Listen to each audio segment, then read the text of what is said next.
everyone to Take It to the Max webinar, The Art of Vector Design and Anchoring Techniques. I'm Jacqueline Luongo. I'm your host today, and I am so excited that we have Shelby Garcia and, of course, Giovanna McCarthy.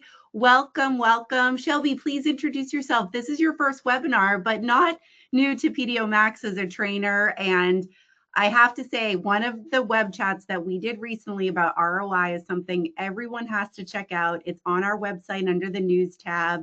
That was amazing and has led us to want to do this webinar with you. Welcome, Shelby. Thank you, Jacqueline. Hi, everyone. I'm super excited to be here. Like Jacqueline was saying, I'm an aesthetic provider in Dallas, Texas, and I've been doing this for about 8 years now. I've been using PDO Max Threads for about 6 years now. And, the first time I tried them, I fell in love with them, and I've never looked back. So I'm super excited to be here with you all and share some of my favorite vectors and just some little tips and tricks. Excellent. Welcome. Hi, Gio. Hi, everyone. Welcome to our web chat, and it's always fun listening to Shelby. Absolutely. I'm very excited about these videos and the agenda for tonight. So we are covering understanding vector design and anchoring, the science of tissue repositioning.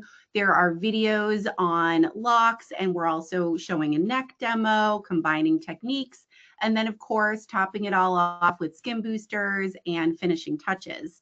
Those that are live, I really encourage you at any point, throw in questions in the chat. We are reading through those throughout the evening. We want to get to your questions. We want to hear from you. So I encourage you to please ask those questions and stay till the end. We have some really great promos and exclusive offers for those listeners tonight. Let's get started. So Shelby, we'll kick this off with this slide, why vector design matters in thread lifting. Awesome. This is very important, especially if you're already using threads or considering bringing them into your practice. The vectors and your mapping is very important because you want to be able to give your patients a really good lift, and also understand what fat pads you're wanting to lift, understanding the size and the length of your threads as well to make sure that they match with your patient's tissue quality. I think that's one of the biggest things. Why I love threads so much is because you can really customize them. Next slide. So the biggest thing that's really important is, understanding which direction you want the tissue to go to. A lot of patients who typically come in with complaints of their nasolabial folds. I get a lot of patients that are really concerned about jowling, and really understanding the power of your threads, right? I tell my patients all the time, these threads aren't going to be like facelift lifting threads, but they are going to give a really good trajectory pull.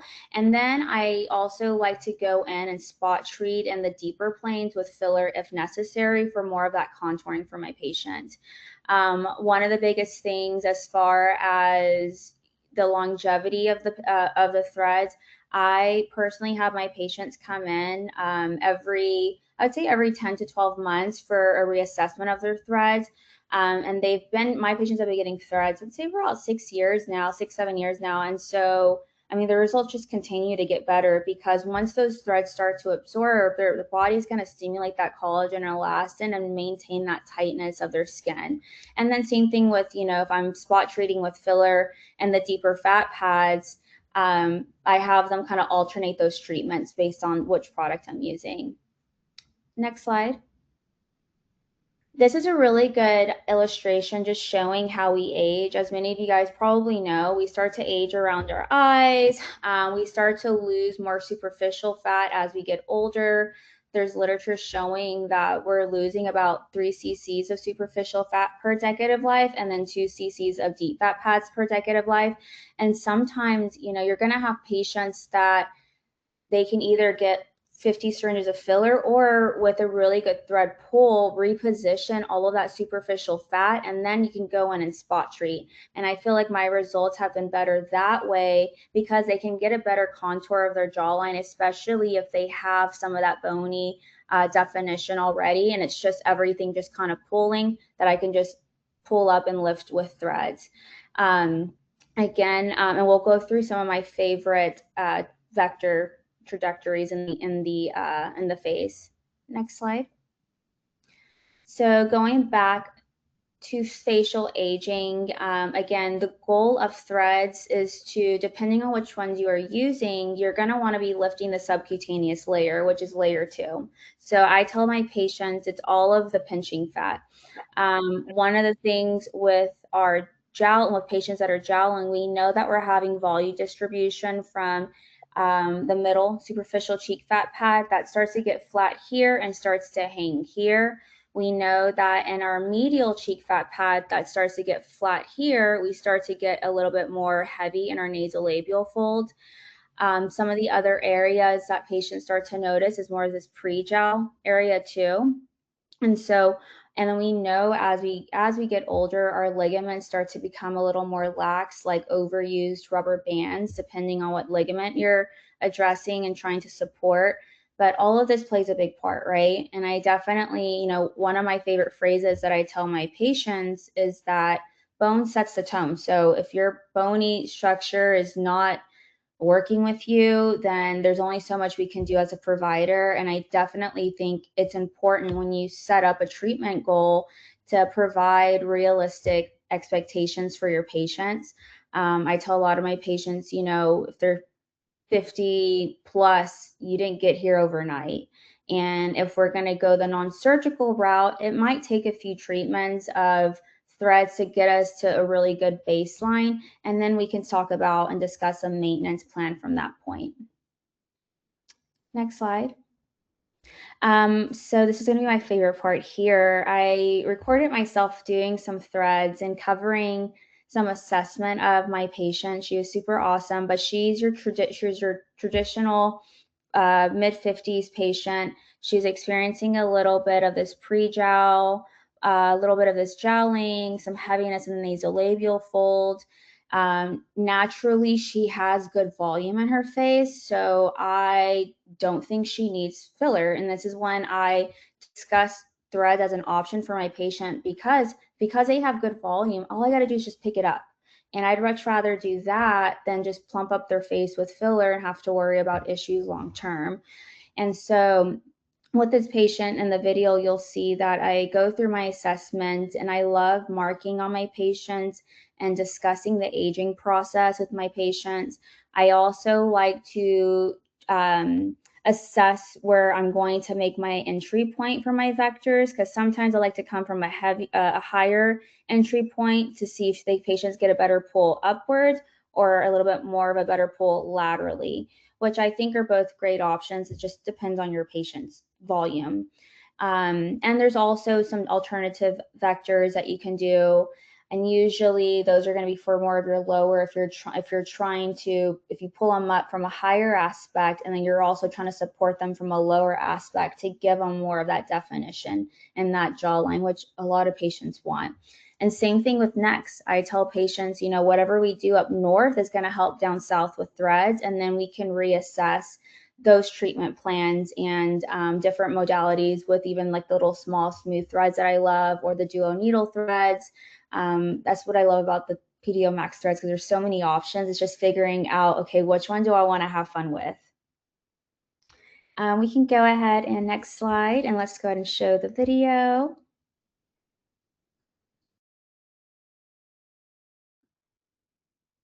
Hi everyone, my name is Shelby Garcia and I'm an aesthetic provider and PDO Max trainer.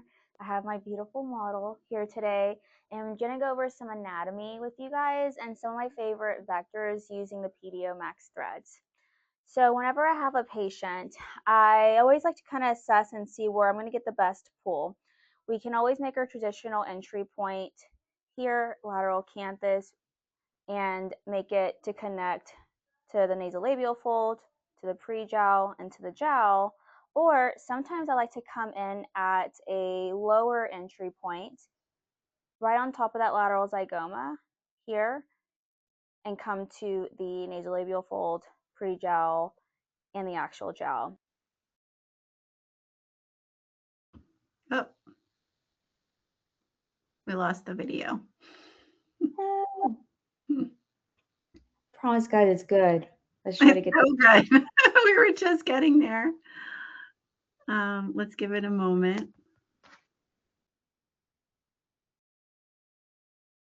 There we go.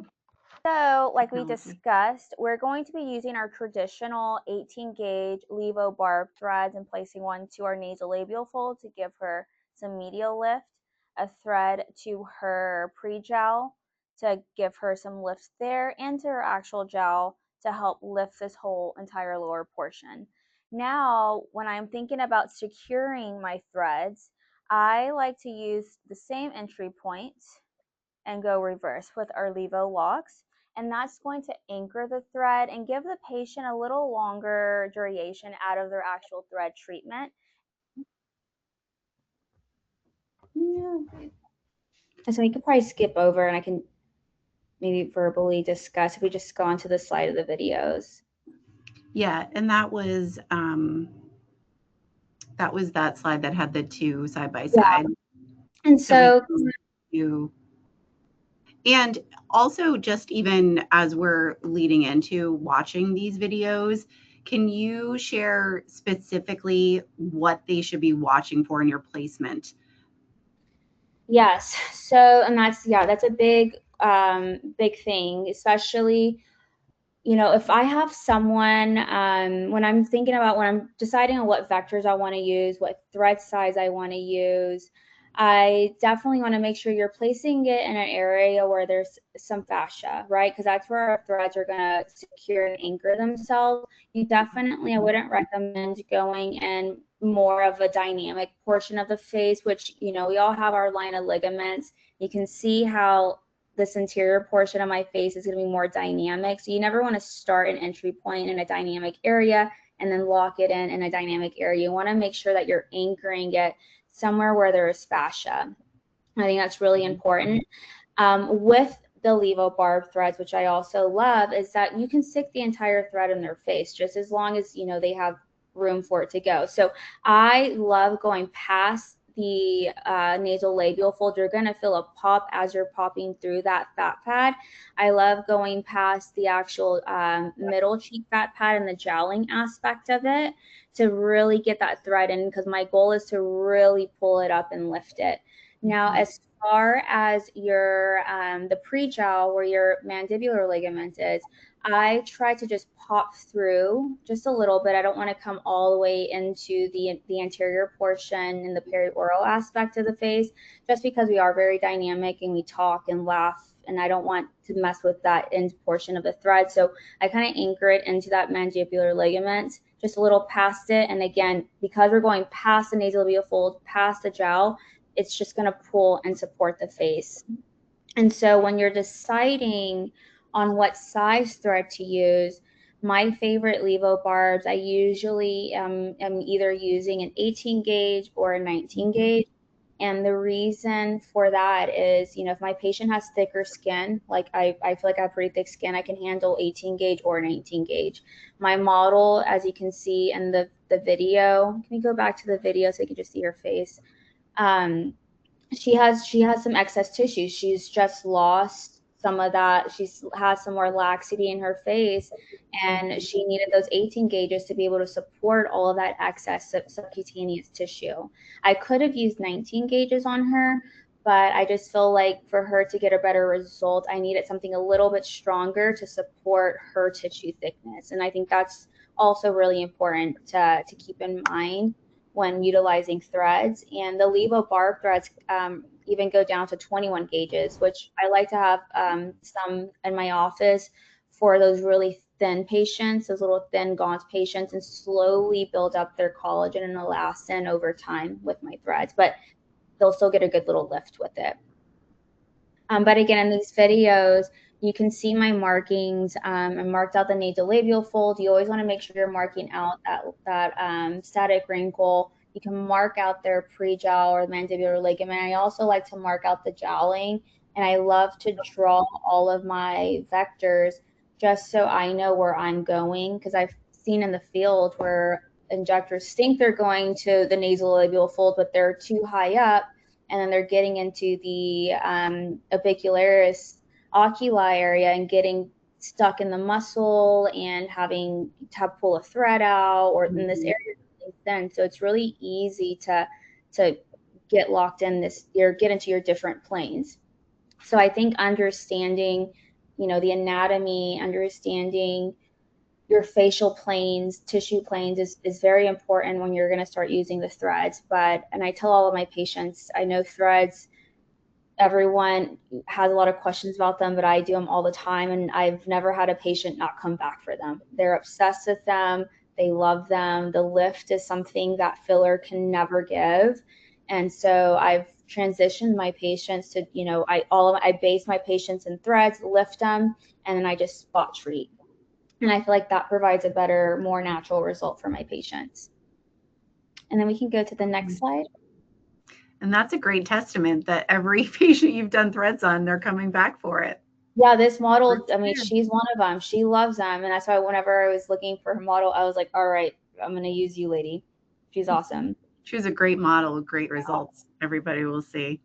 Yeah, and I will say, and yeah, I mean, when we go on through the rest of the slides, I mean, if you're doing the threads correctly, they're not painful. And I feel like a lot of providers and patients associate threads with pain. And if you're truly in the correct tissue layer, your patients aren't going to feel excruciating pain. And you also pre-numb the patients too with lidocaine, so that helps take away some of that discomfort.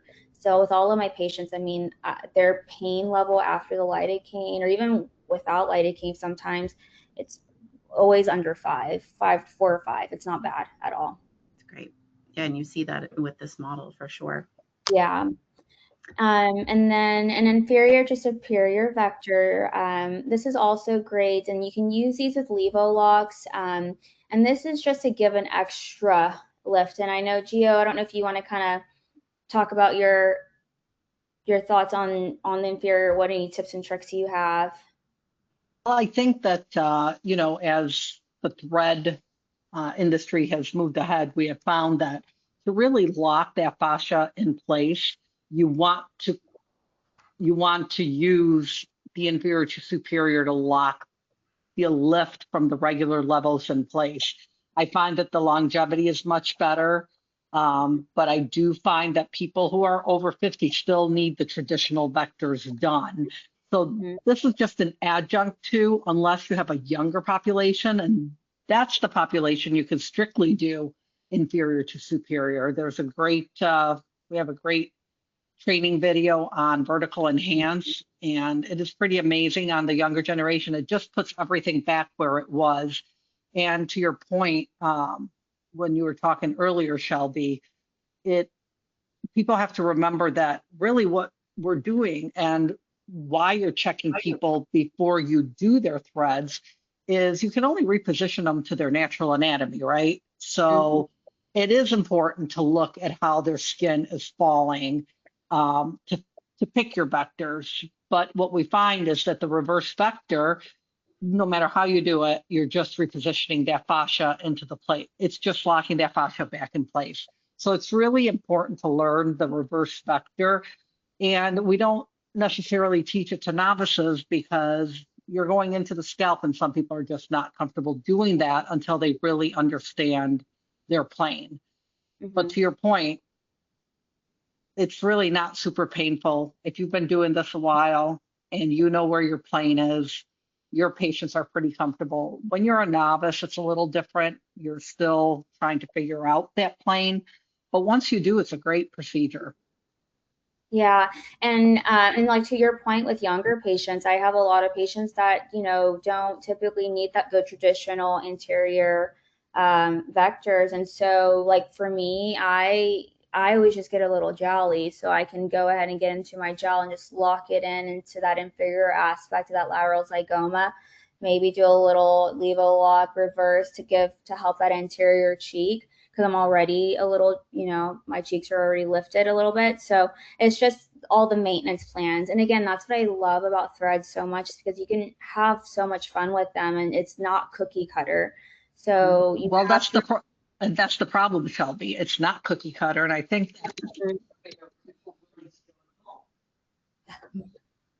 yeah, no, it's not cookie cutter. So anywhere there's a little bit of laxity or a little bit of sagging, you can lift it with a thread. So it's just figuring out where you're going to anchor it and where you're going to put that vector to give that patient that lift. Those are the biggest things. And then after that, you can have fun. And if you want to lock them in with the Levo Lock, which I do a lot of, because you really do, I feel like sometimes I get like a few extra millimeters of a lift when I use my Levo Locks that I didn't get with just the traditional Levo barb threads.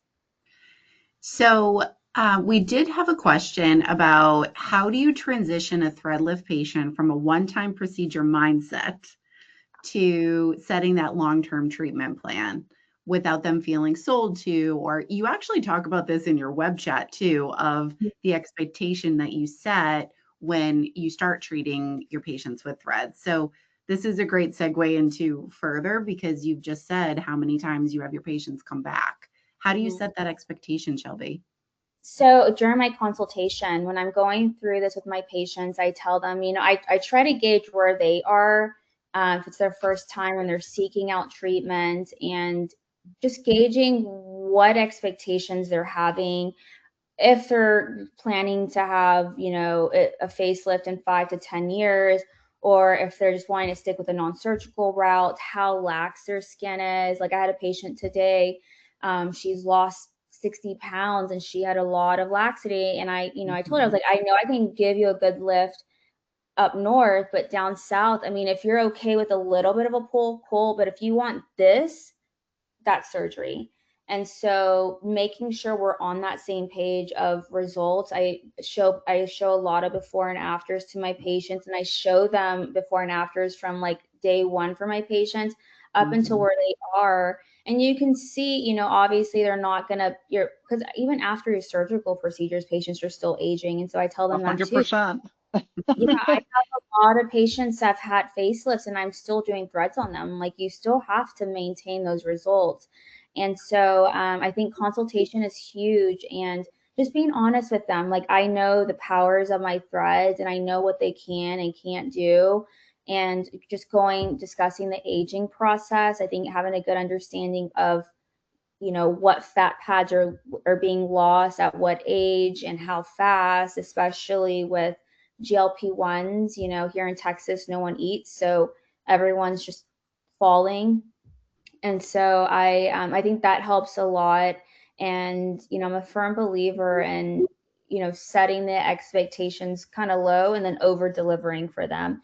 And 100%. yeah, and all of my patients, and this is just come with my experience, and I from doing threads for a really, really long time, I have found that 8 to 10 month mark has been a sweet spot for me as a provider to reassess the next steps. Like, do we want to do a reverse vector just to maintain the results for another, 6 to 8 months, or do they need to do another session of threads just for maintenance? And with filler also too, I tell my patients between filler and threads, because I do those a lot together, I alternate. Nowadays we have filler that's lasting a while, so I love doing my threads just to maintain and give them more of that definition versus just constantly plumping up their face.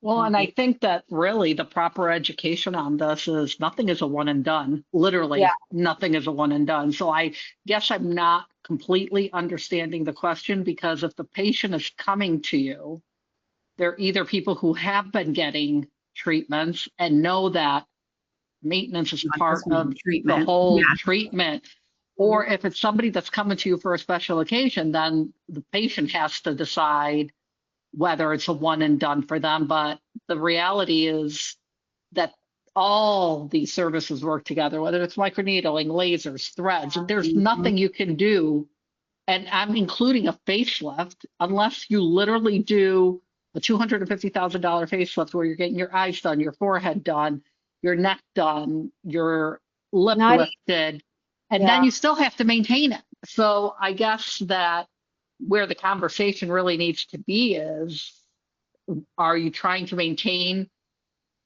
your youth, or are you trying to fix one main problem? Yeah. But the reality is nothing is one and done.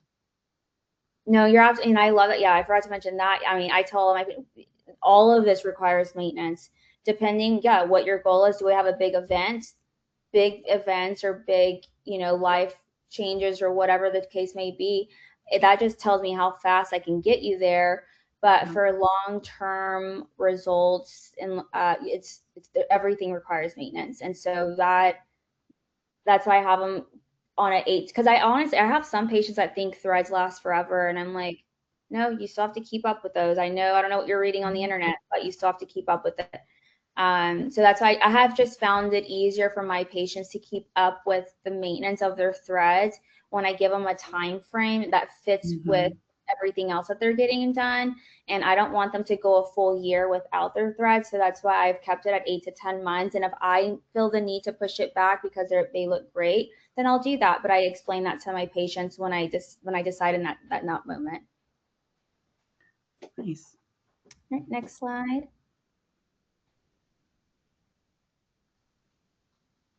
You can go to the next. There you go. Awesome. And then going back to, the Levo barbs, like I said, PDO Max, they have different size barb threads. The ones in the video that we just showed was an 18 gauge. And again, I chose this thread because of my patient's tissue thickness. Her subcutaneous layer was thick, so if she could handle it, I could have easily used a 19 gauge as well, but I just felt like the 18 gauge would give her a better result, and it's a little bit stronger to support her tissue thickness. And again, you're going to be placing a thread. You want to mark out your nasolabial fold, your marionette, and your pre-jowl, and you could decide whether to place an anchor, either lateral canthus here, or you can even come down a little bit lower and on the lateral zygoma to pull more laterally or a little bit more superiorly. And so typically, I mean, that's what I do. I kind of assess to see where my patients can get a better pull. And you can see on my face, I feel like I can get a good pull. I kind of like to come in from a lateral aspect to pull this way versus this way. And you really want, if you're doing inferior to superior, you need to be in that outer third where the tissue thickness is there to support your anchor. If you're, like Shelby said earlier, if you're putting it anywhere there's muscle movement, you're not going to get an anchor. It can't anchor. It'll just create collagen. Yeah. Yeah. And as far as, depth wise, I think we have a next video showing the technique. You can go to the next slide. Yeah, that's showing the technique, the preparation. I'm a huge proponent of having puricin, which is hypochlorous acid, within my treatments, just because there is literature showing, it kills every bug out there. And with these threads, they're made out of sugar. Bacteria love sugar, so you don't want to get anything dirty during the procedure. There's little tips and tricks that you'll see in the video as far as how to enter and know that you're in the correct plane. Again, with the Levo barb threads, you want to be in layer 2, so you want to pop through the reticula of the skin, and you'll be in that sub-Q plane. And the way you know you're in that correct plane is your cannula should just glide. If you're getting a lot of resistance, you're either too superficial or you're fighting with the muscle. And even, in my clinical experience, even with lidocaine per vector, if you are too deep, your patient is going to feel that despite the lidocaine. And so absolutely.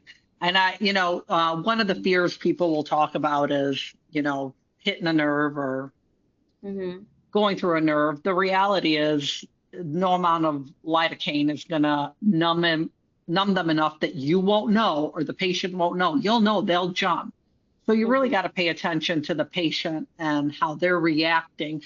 There's normal discomfort of doing the procedure, and then there's them jumping. And then you're either in a muscle or you're near a vessel or you're near somewhere you're not supposed to be.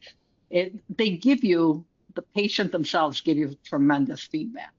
Yeah, no, I call it the patient pain barometer. Like, there's nothing like it. They will tell you, again, I've been doing this for 8 years. My medical director is an anesthesiologist. Like, I have every pain control mechanism available to me, and there's nothing like the patient telling me what's going on versus me depending on, just a numbing agent to make sure they're comfortable. I'd rather them tell me they're uncomfortable so I can double check what I'm doing and make sure that they're safe. And we can go to the next slide. It's going to be our video. And this video is going to show you guys of me doing an actual thread procedure. So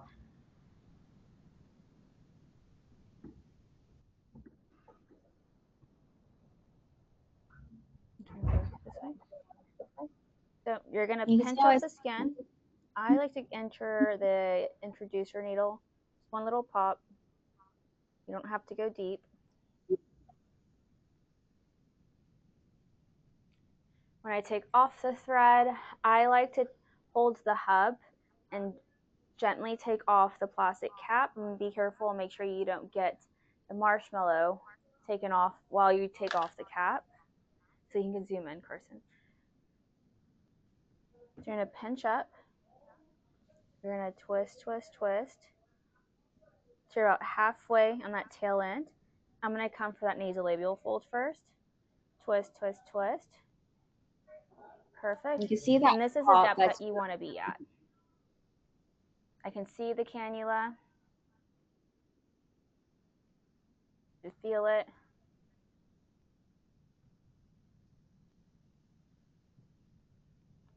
You can see all those popping. Just me popping now through I'm getting superficial fat pad. I call them partitions. Yeah. Mm-hmm. Now I'm getting to my nasolabial fold. I'm gonna pop through my fold. So I know I'm gonna grab it. So then when I come out. And as you can see, Shelby's using her non-dominant hand as much as she's using her dominant hand. That's really one of the hardest things to teach, I find, when people are first learning to do threads. That non-dominant hand is what's telling you where you are. Yeah, you constantly want to be able to just feel the entire way. You're right, Gio. When I'm in the field, it is very hard. I see injectors keeping the hand over here. I'm like, what are you doing? Put it on the face. Exactly. Like of her. I know, I'm sorry. And again, he said she's comfortable, she's fine. Let's see a good little lift here. Okay. Perfect. And we can show a couple more of the threads. Okay. So now we're going to go to this pre-gel. This is where it always gets a little spicy. And I say spicy just because we have our mental nerve in that area. And again, despite numbing, it can still be spicy. Fingers, still yeah. See my depth? And I tell patients to, swelling, if with the lidocaine as well, it's going to, I feel like sometimes the swelling can linger for a little. Okay? Okay, good job. You see I'm moving the threads out the way to make sure I'm in. And I still do my twist, twist, twist. I'm checking it. Come to her gel.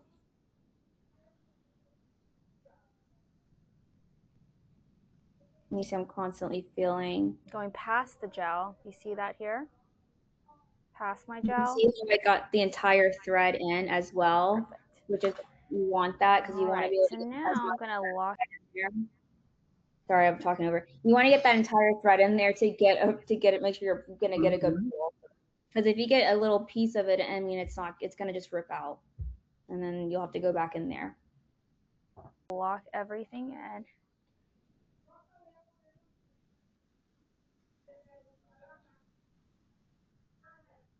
You can see the lift here.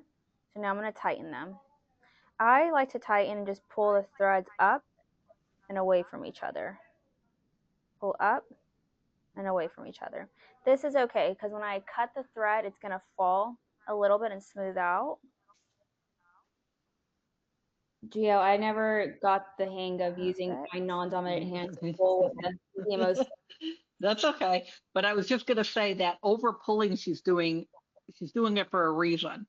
Once she cuts it, that thread will seed beautifully under the skin. So if you don't give it some over pull before you cut, you might be leaving just enough thread to keep that pilot hole open, and you don't want that. So you definitely got to give that over pull. So like she said, once she cuts it, it'll settle down, and whatever she's seeing there will disappear. Awesome. So now you want to cut the thread as close as possible to the skin.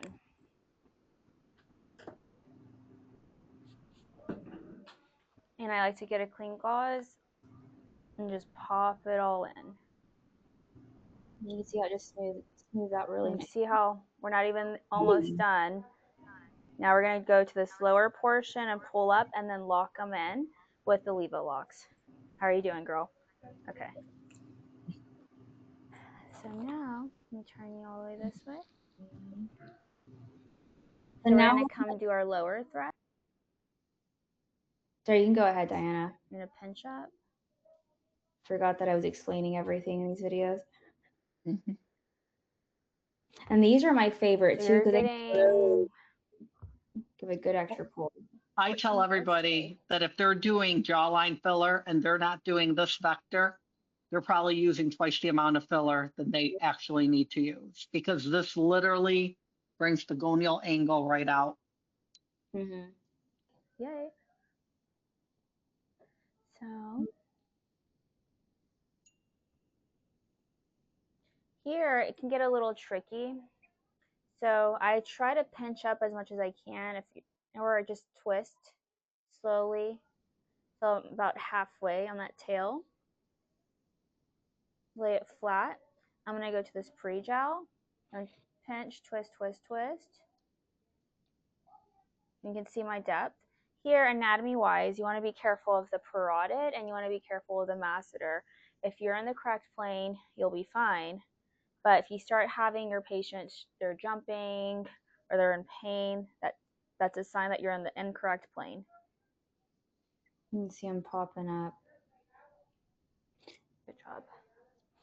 And I have found that in this area, that's why I like having the gauze and my pink sheet, just so I can keep my cannula as flat as possible, so I can just slide in. Because I see a lot of injectors, they tilt their cannula upwards and it's just digging down deeper. And then that's when you start messing, especially you have your marginal mandibular nerve here. And if you keep going deeper, you're going to hit it and have issues. Yep. Move It's all about keeping that way. cannula flat. Pinch, twist, twist, twist. I'm going to go for that jowl. Pinch, twist, twist, twist.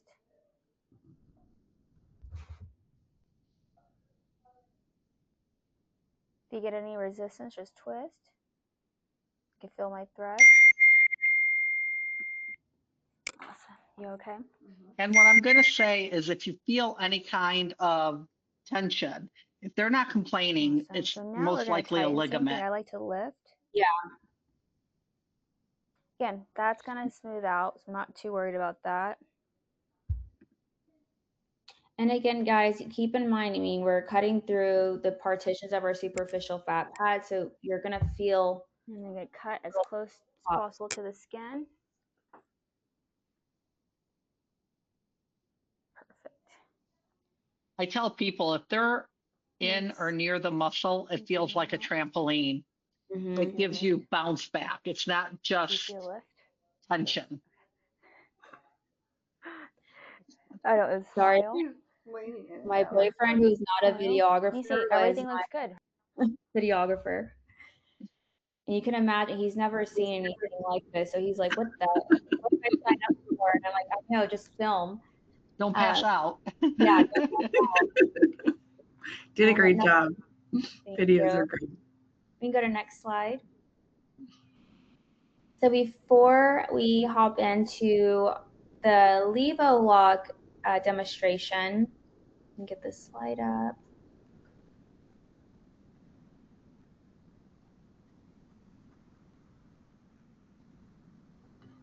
Awesome, thank you. Again, as Gio was saying, the cuts on these are going to be a little bit different. The way I've always kind of understood them, they're bi-direction. There's cuts on top and bottom because they were designed to go into reverse planes.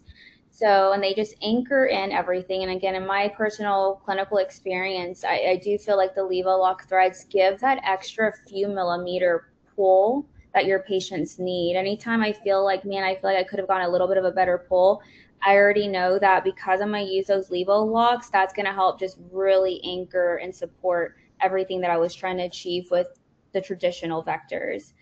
And again, you want to make sure that you're locking these in somewhere where there's fascia. And so usually my favorite ones to do are the gonial angle, and I lock it in and secure it in the inferior aspect of your lateral zygoma. And I also like to secure it back posteriorly into the scalp. And one thing to keep in mind with these threads is that there's not cuts on the entire thread. So you want to make sure you're not sticking the entire cannula in there. And I feel like the pulling of them too are a little bit different when you're engaging them. It's more of like a, I mean, I Lift and shouldn't. lock. Yeah, it's Yeah. like they don't move once they're in. And it's one of the Yeah. reasons I don't, we don't use these in the superior to inferior, because once they're in, it's it's you'll have to use them to understand how they Mm-hmm. work.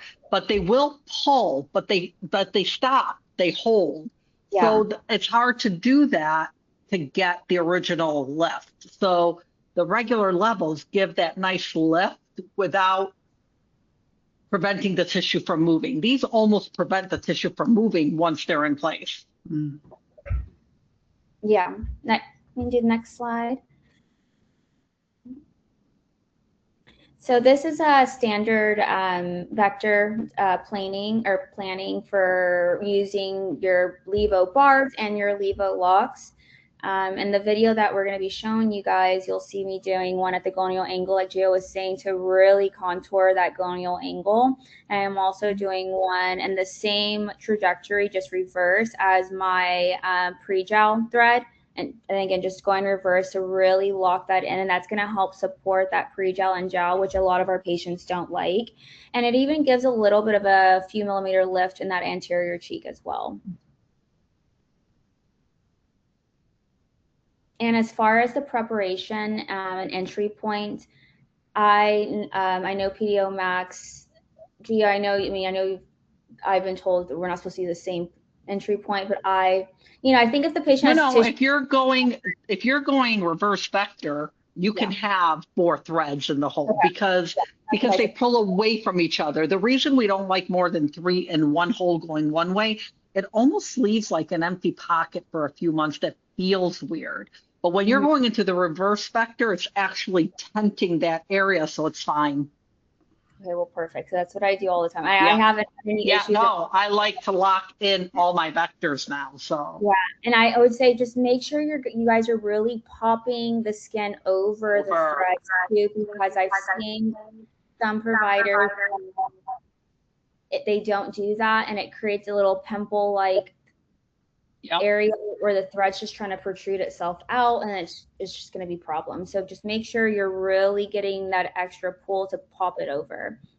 But again, preparation, entry point is going to be the same preparation. I do the same thing. And again, you'll see here in the video, we can go ahead and play the video of how I stop halfway and not stick the entire thread in, because the cuts on the Levo locks aren't on the entirety of the thread. It's about 3/4 of the cannula, I would say. You can go ahead and play next slide.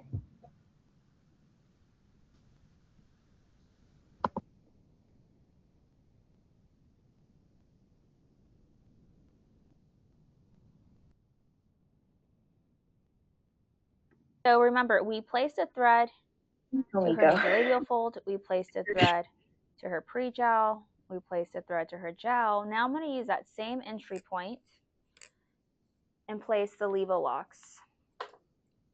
So the one thing about the Levo locks to keep in mind, there's a little black dot on the hub. So in case you accidentally grab an 18 gauge barb and you see this little black dot, it's for the reverse vector. So remember, the cuts on these are going to be a little different, and the cuts stop about halfway. So you do not need to stick the entire cannula into the area that you're going into. So I normally will do my same twist to about halfway and then slide my cannula. Here, I also like to hold pressure because we are going into the scalp.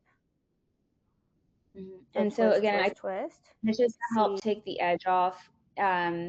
Especially if you're feeling a lot of resistance here, you might be encountering a tiger, aka like a vessel. I tell everyone it's usually God telling me to stop. Now, if it's something where like I'm bumping up against it, the patient's still okay, then I'll do one more little push. But if they're like in excruciating pain, that's the body telling you just stop, and you probably got a good amount of the Levo Lock in them anyways, and you'll be fine. See, you okay? Felt my little pop. So again, I want to go end plane of my middle thread. So twist, twist, twist. You okay? And you still want to be able to feel back here. I know. And because it's very thin, I mean, you should feel somewhat of the cannula. I mean, you're not going to see the body of it, but again, I like to keep my non-dominant hand the entire way to make sure I know where I'm going and where I'm. And I tell people everybody should stop before the curvature of the scalp, because what happens is the tip of the cannula automatically tips up the minute you hit the crest. And with these, you're wanting to be deep. You basically want to be below everything, below the vessels, below the nerves. So what happens is once you come to the curvature, if you don't stop before the curvature of the scalp, they're going to get it'll irritate them. So just remember to stop before the curvature of the scalp. Halfway in, and I'll hold pressure and just come out.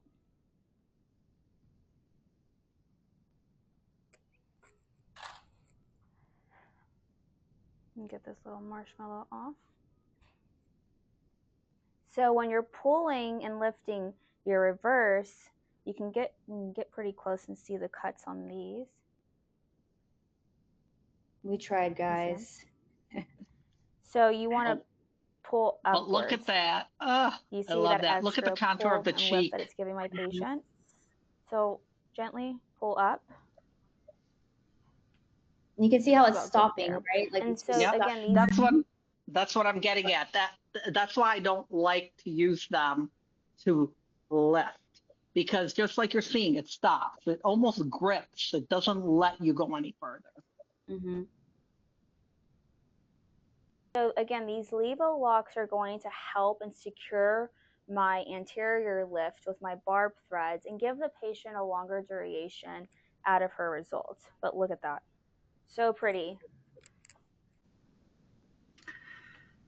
Shelby, a question came in. So you twist to lock the thread in, then just pull straight out without twisting? Yeah, because I'm also going to engage when I am massaging upwards towards the end. But you can twist. You could twist. Yeah, a quick twist. Yeah. Yeah, the bar, because the Levo bars are cut 360. So, but good question. Good question. Yeah. Please keep doing those. It's you don't have to keep twisting as you come out. What you're probably not seeing her do is she does a quick twist as she pulls out, and that anchors it at the end. But you don't. Yeah, some people just keep twisting as they come out. There's no need for that, especially with the level. Yeah, like just because you get too distracted with twisting and then things just start. Then you can even, I don't know if it's possible to tangle a thread, because I've seen some injectors twist. Oh, they do.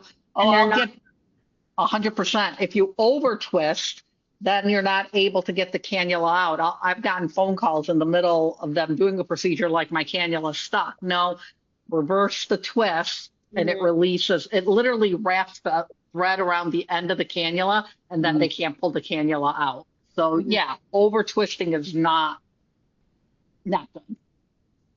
Yeah, awesome. And again, so then our next Levo Lock area that I also like to do is right at that gonial angle, and make sure that you are right on top of the gonial angle. I've seen some injectors that, again, I feel like as providers, we have to be very tactile and feel, because I've seen some injectors just assume the gonial angle is here, but they're over here and it's doing something different, or they're below the gonial angle and you're missing the whole point of the definition of this technique. So just make sure you're feeling, again, you want to be on that gonial angle, and this is just going to help just even more define this area. And like Jay was saying, I mean, I've used less filler over these years because of this technique, which is also, it's a little bit better because, you know, if your patients naturally have bony reabsorption happening, especially if they're older, going through menopause, or their genetics just, they weren't blessed with a nice mandible, this will at least contour what they have versus you trying to augment artificially with filler that can look rogue long term. Shelby, since we didn't show it in the video, can you talk about how you numb beforehand? Yes. So you want to use I use 2% Lido. I know PDO Max, they recommend 2% Lido with Epi, which is totally fine. But you could do 2% Lido or Lido with Epi. The Epi, just be aware it's going to cause blanching of the face, which will help with, you know, minimize bruising. And I typically like to do at least 0.5 cc's per track. Again, you have to be aware of lidocaine toxicity, even sensitivity. I've had some patients that are sensitive to lidocaine, so I'll use sometimes a little bit less. And I will have my patients sometimes take some NSAIDs or a Tylenol before their treatment. Now there's Jorvanex we have in our office too that you can also get prescribed to help with pain. But typically the protocol is to use Lido with Epi. You can mix it with a little bit of bicarb and use a 3 cc syringe. So you can do like 2.5 cc's of Lido with Epi and 0.5 of bicarb, and then 0.5 per track. And there's a numbing cannula that you can order through the company that helps get you into that plane to do that too. Go to the next slide. And this next slide is going to show you guys Levo Lock at the gonial angle.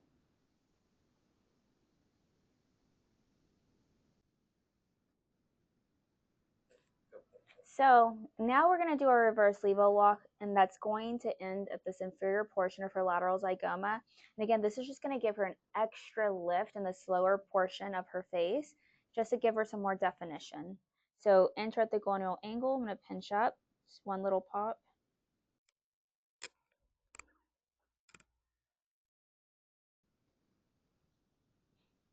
And I like to stay about finger width from the ear also, because you have your branch off your external carotid that goes into your temporal artery, and you don't want to piss that off. If it happens, just, you know, hold pressure. So you're going to pinch up and twist, twist, twist. And remember, you want to stay about finger width away from the ear because we have a tiger there. And you're going to slide up. And you see how slow. And remember, you don't need to stick the entire thread in there until I feel a little pop. There.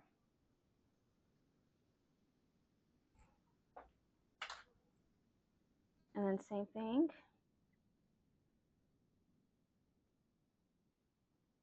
Look at that awesome lift here.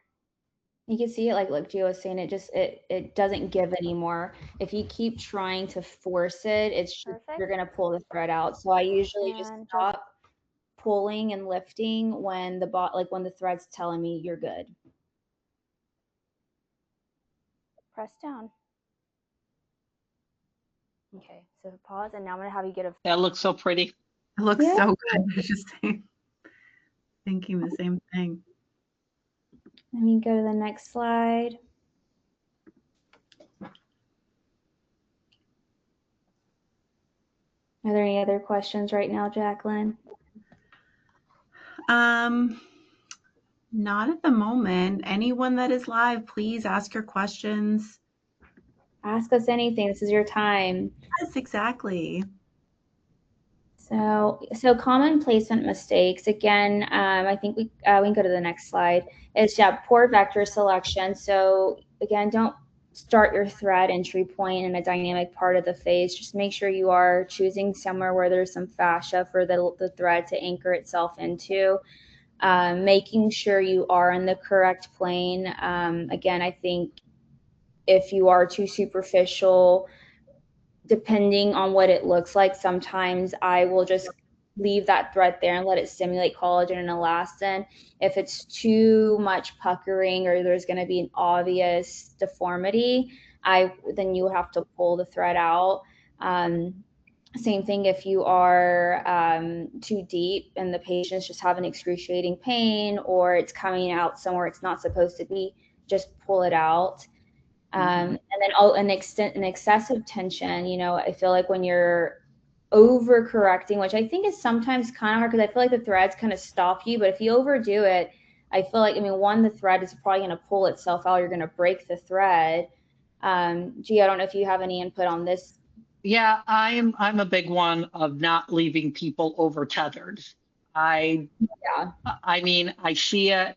I'll get people will send me videos, and it's like just massage it out. It's leaving them over tethered.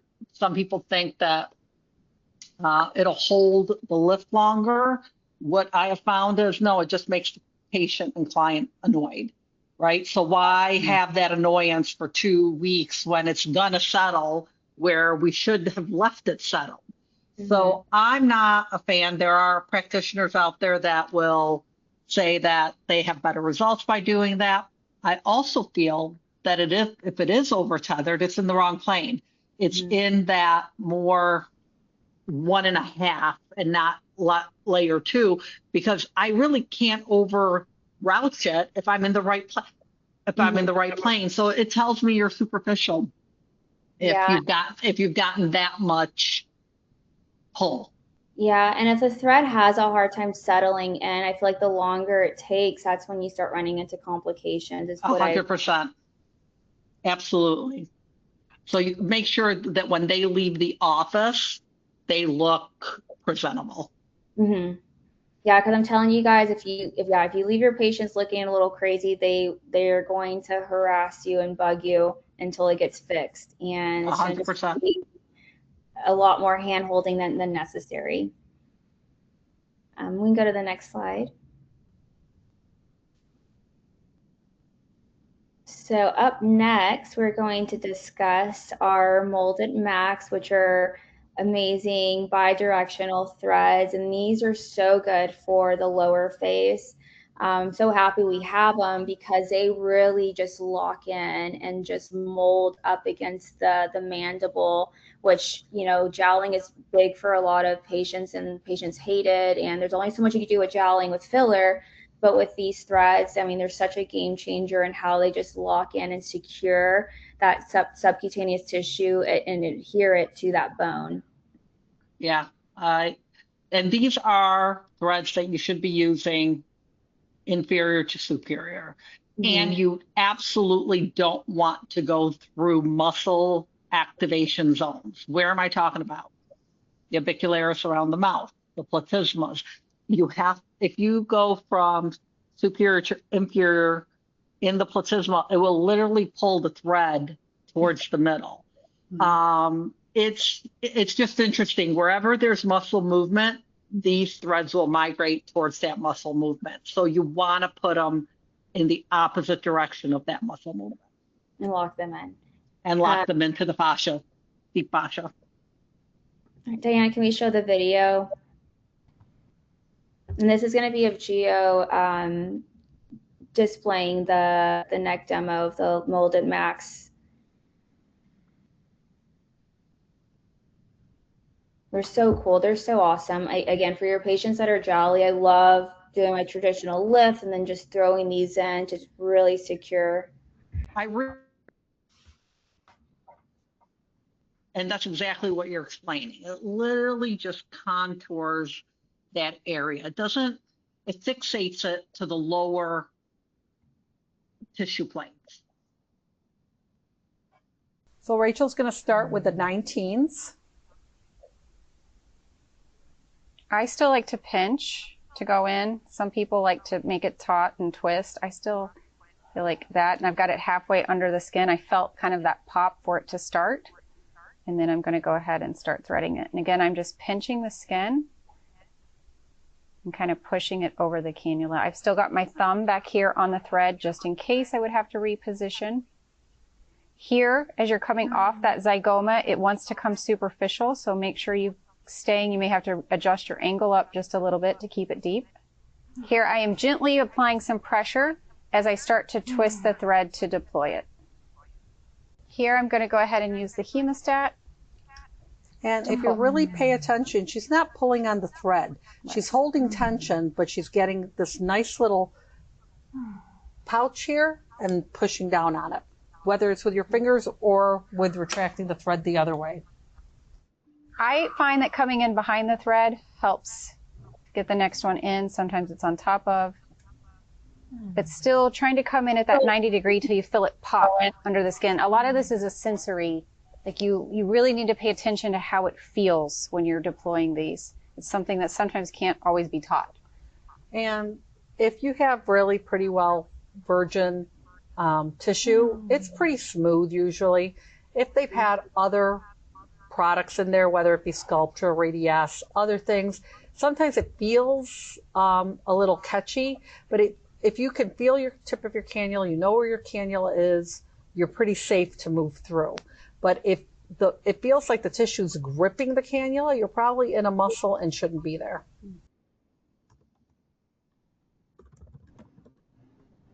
But you can see how, this provider, she has different vectors and her results are amazing, which is awesome. So that's what I love. Again, you could get really custom with all of it. Mm-hmm. And as you can see, every provider ends up having their own little techniques. Mm-hmm.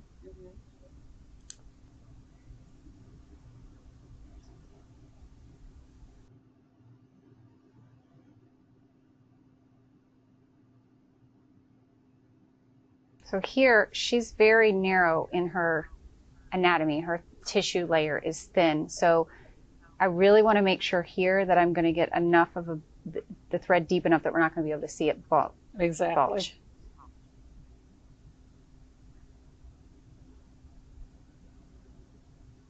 And she's using 19 gauges. Yep. And you can almost see her popping with how there's no the indentation of the skin that she is not superficial at all. How can you tell if you're superficial? The skin will literally dip down in that area if you're too superficial. Yeah, I feel like this portion of the face gets harder as your patient gets older because you start to lose a lot of volume back here. Cool. Mm-hmm. I will say the worst part to get a superficial thread is in that mid cheek area. They will see that. Yeah.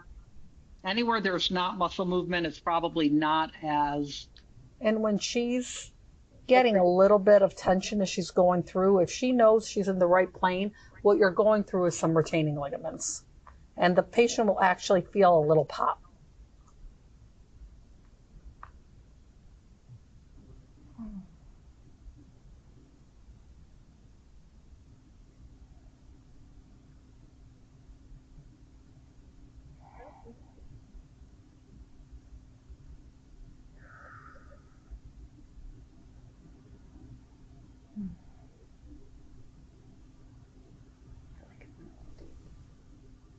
Now I'm going to go ahead and tighten these and cut them so then I can put the lock in. It makes it a little easier. So again, I'm pulling up gentle pressure as I'm kind of pushing the skin down so I can cut the threads. There are just two here, but you still want to go ahead and twist the threads so that they can kind of lock onto each other a little bit.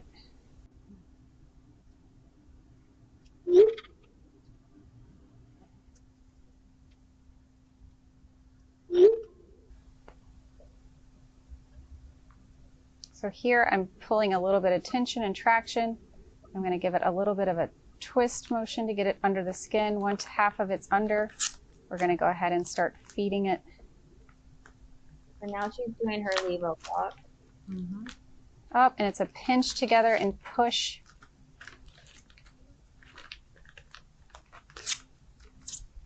There we go. Once I hit resistance, I'm done.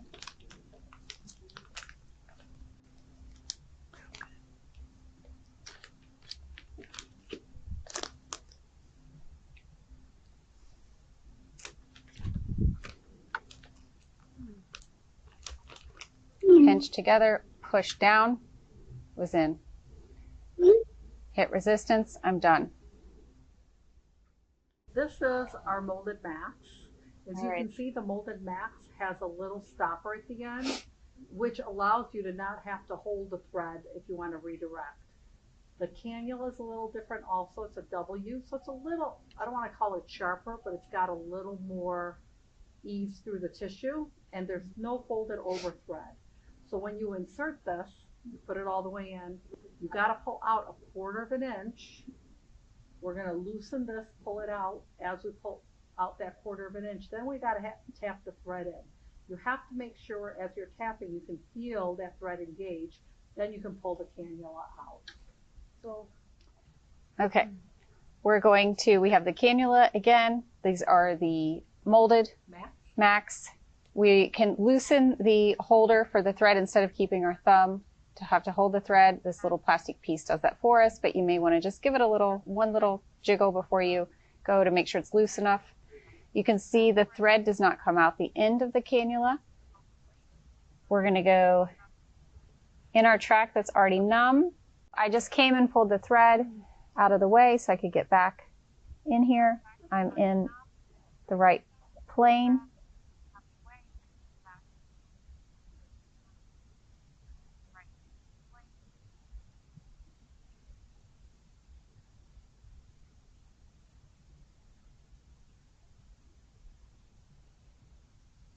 And this one's going to anchor deep into that mastoid fascia. Come across.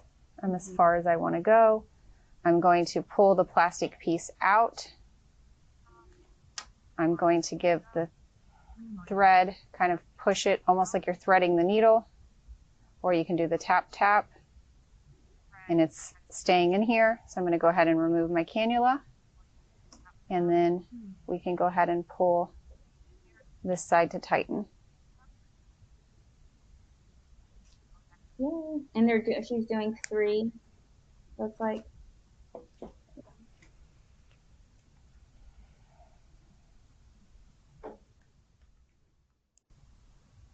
I'm just going right under the jawline.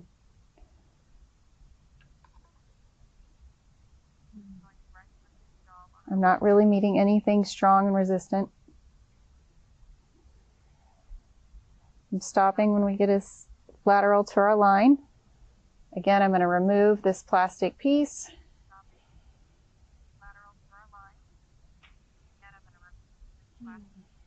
I call it threading the cannula or tapping the thread in. It's going to start to disappear. That tells me it's anchored. And there we go. Then we can pull to get our tightening. This is our last one.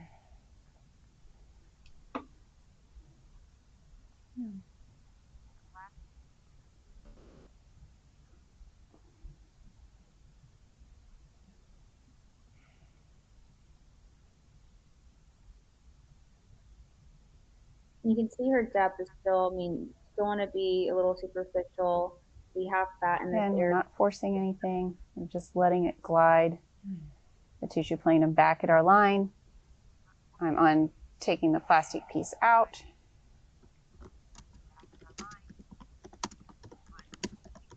I'm going to thread the needle. Or tap, tap, tap.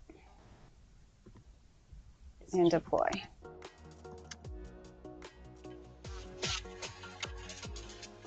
Good. Looks good.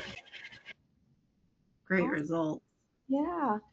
I'm telling you guys, if you have one that needs to be adhered, use your molded max. So good. A question came through while the video was going about pricing. So charging per thread or per area. Tell us what you do, Shelby.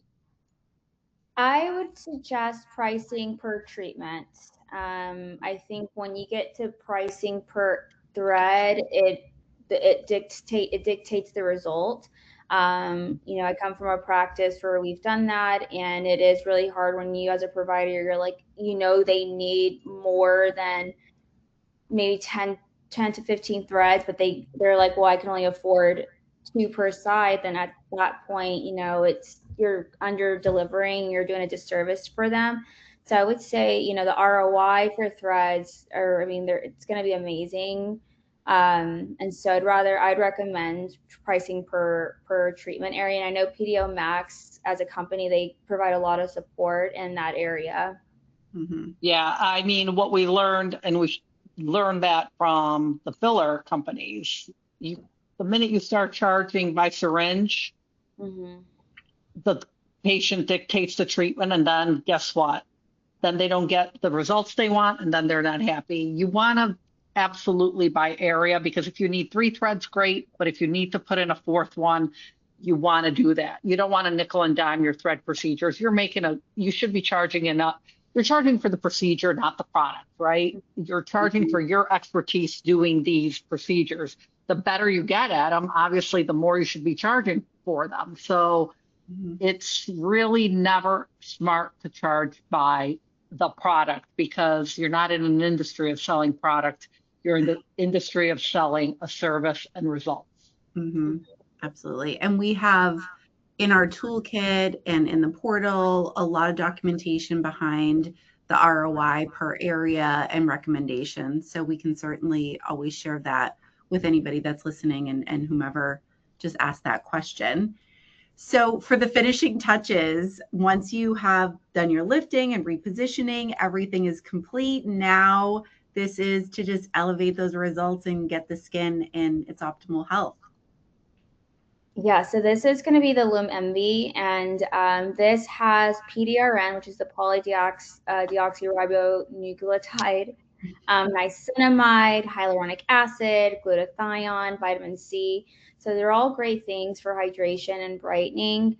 I love pairing this at the end of my treatment, especially because I tell my patients I want them to leave their face alone, especially right after threads. So I will normally clean their face with some Puricin, and then I will top it off with this Lume MV treatment using the Glow Pen, which is an easy stamper.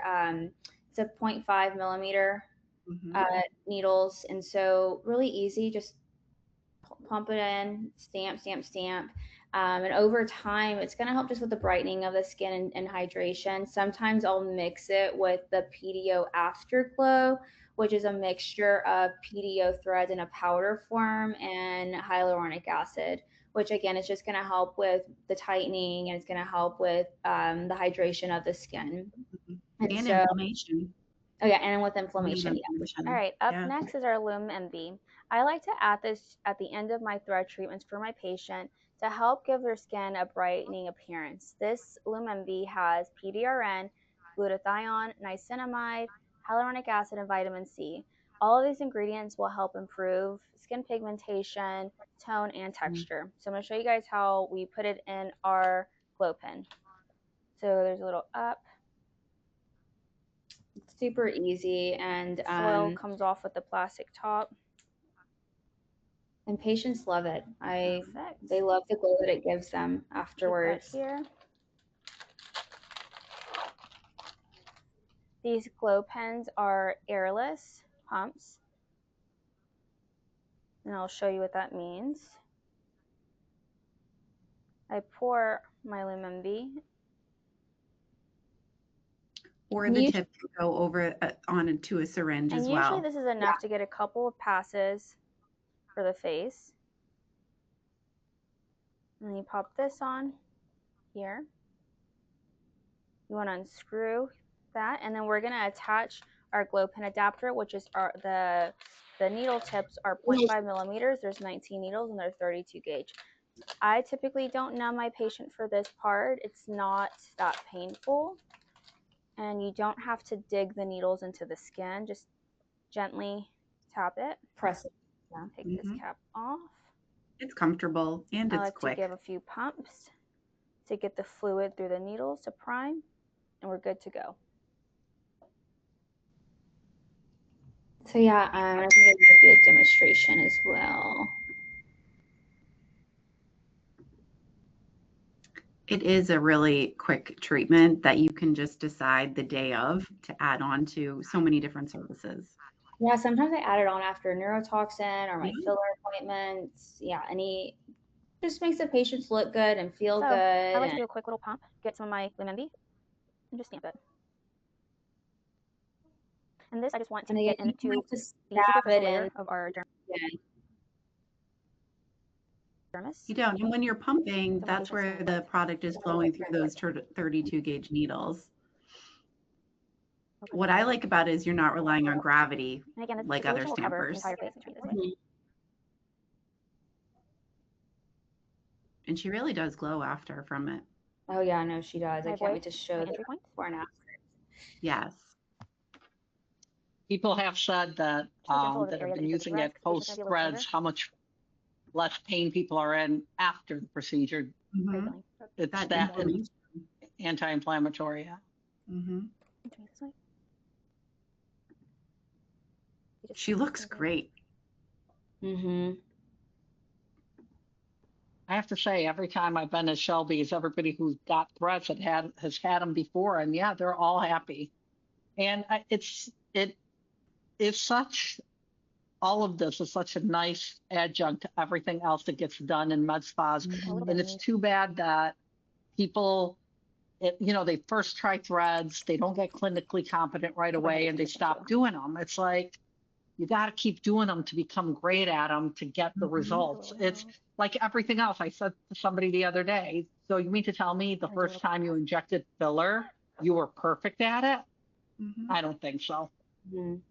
Yeah, and I mean, and I've made my fair share of thread mistakes. I've learned from them, which I'm very thankful of. But it never scared me to not use them again. I was just like, okay, I Mm-hmm. just know I can't do that the next time.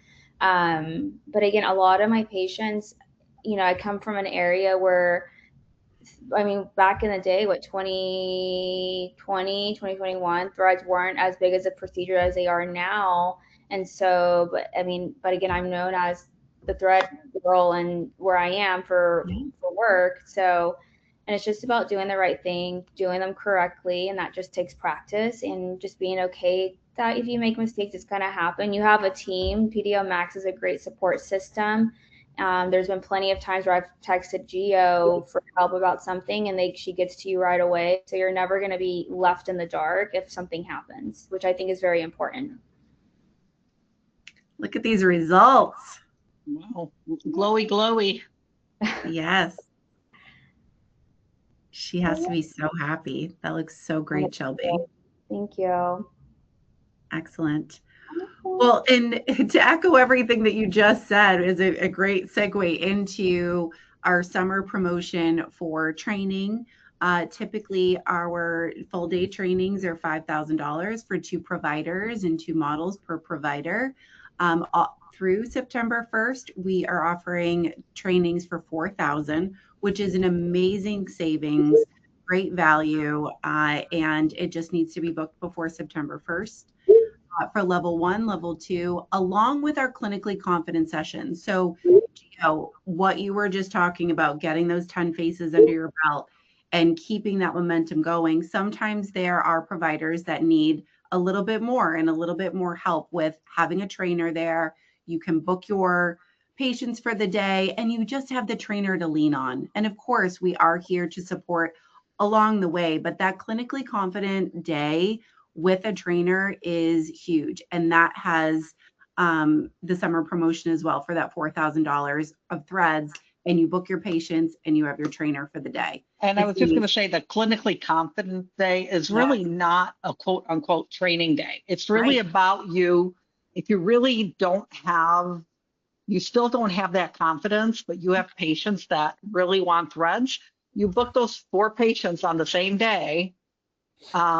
And you're already paying for the product, so you may as well book a clinically confident day. Just make sure you get your 4 your patients are paying full shot. This is not, you're not selling it to your patients as a training And day. not models. It's literally like, okay, how can we make what you're doing even better and bring in 4 patients and that you are going to thread anyways, and let's do that.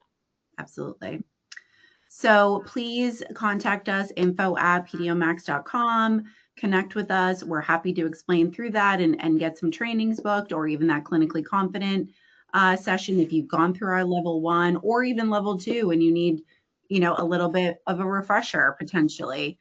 And those that are listening for the next week, 7 days, we're extending it. We are doing a promotion for listening to this webinar. So 25% off the Pure Brilliance bundle, which includes everything Shelby talked about at the end. Our glow pin, the PDO Afterglow, Lume Envy. That is a huge savings and just totally boosts your ROI. And then those 4 threads, 15% off each pack. Or if you want to individually purchase some Lume Envy, PDO Afterglow, or the Lume Envy sheet mask or glow pins, you get 15% off. So contact us. We can't wait for the next webinar. Please check out Shelby's web chat with Gio and Sonia because that ROI conversation was huge. And I feel like that always comes up. It's on our website. And thank you so much, Shelby. Thank you so much, Gio. Bye, guys. Thanks, Shelby. Talk to you later. Bye. Bye-bye. Bye. Bye.